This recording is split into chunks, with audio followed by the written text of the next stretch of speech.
함께 묵상하실 하나님의 말씀은 마태복음 2장 1절부터 12절까지입니다.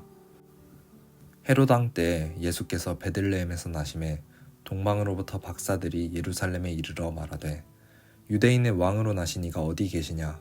우리가 동방에서 그의 별을 보고 그에게 경배하러 왔노라 하니 헤롯 왕과 온 예루살렘이 듣고 소동한지라.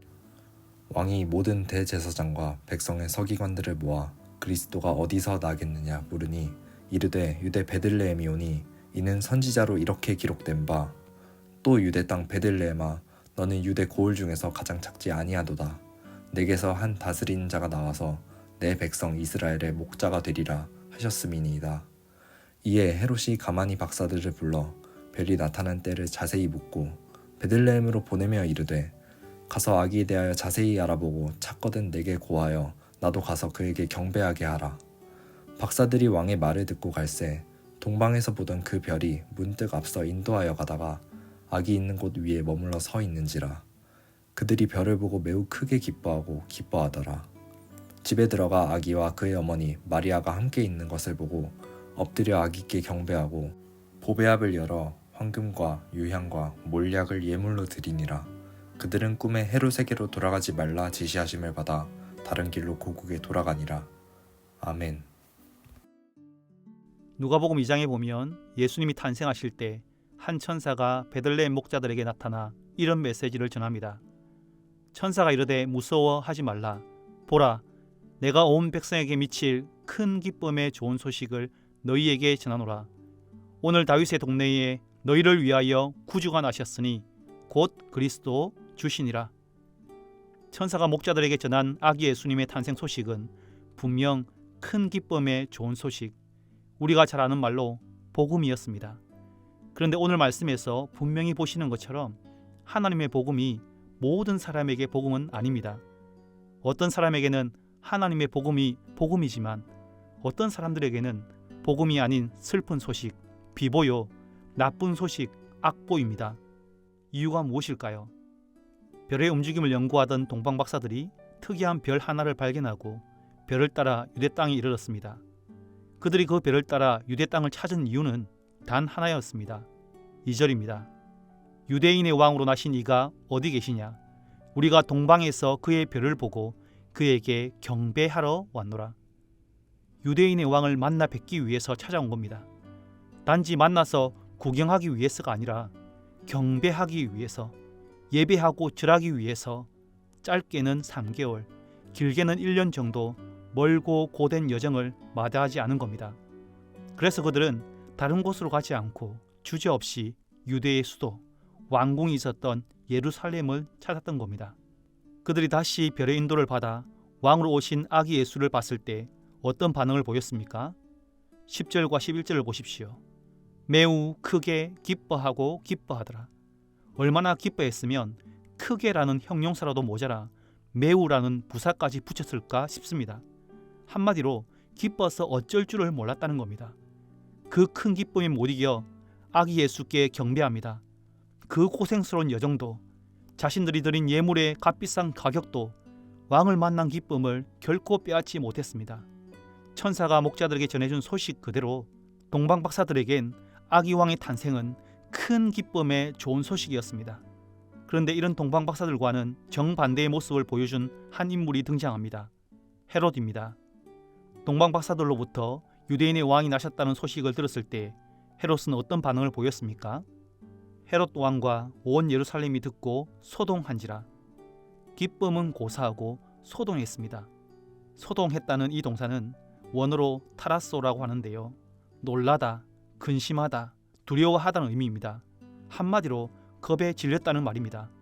헤롯은 그 두려운 마음을 숨긴 채 자신의 정보력을 총동원하여 메시아가 탄생할 곳이 어디인지 확인합니다. 그리고 동방 박사들에게는 아기 예수를 찾게 되면 자신에게도 꼭 알려달라고 당부합니다. 왜요?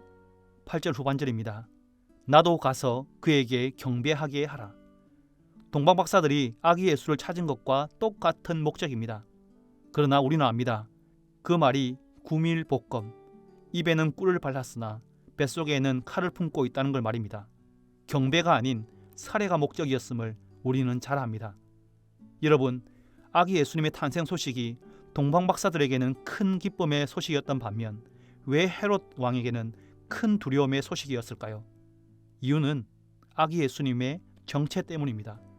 아기 예수님이 다른 신분이 아닌 왕으로 오셨기 때문입니다.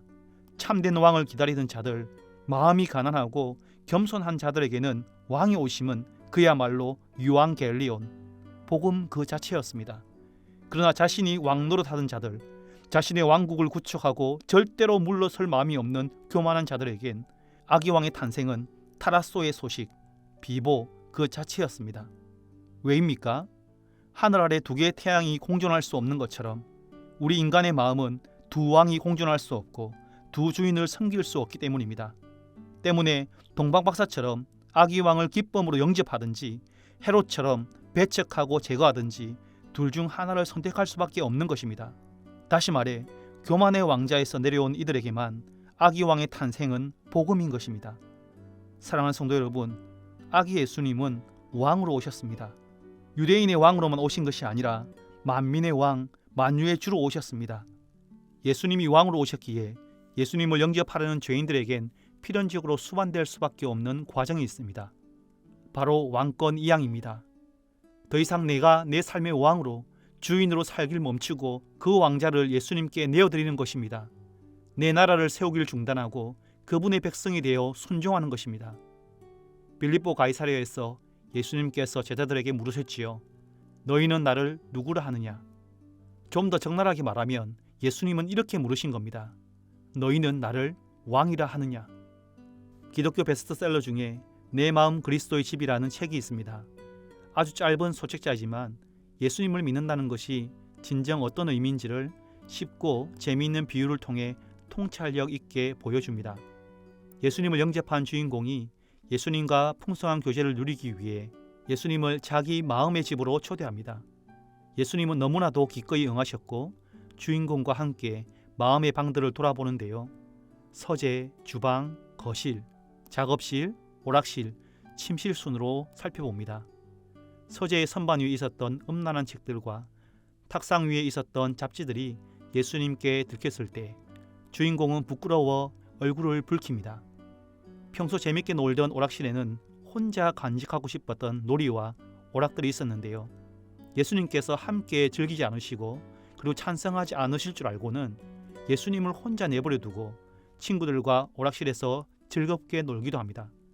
침실에서는 자기가 원하는 대로 쾌락을 즐기지 못할까 싶어 성과 이성 교제에 관한 성경 가르침에 의문을 제기하며 예수님과 갈등을 빚기도 합니다. 그런 긴장들이 있었지만 결국 그 방들에 대한 주도권을 예수님께 넘겨드립니다.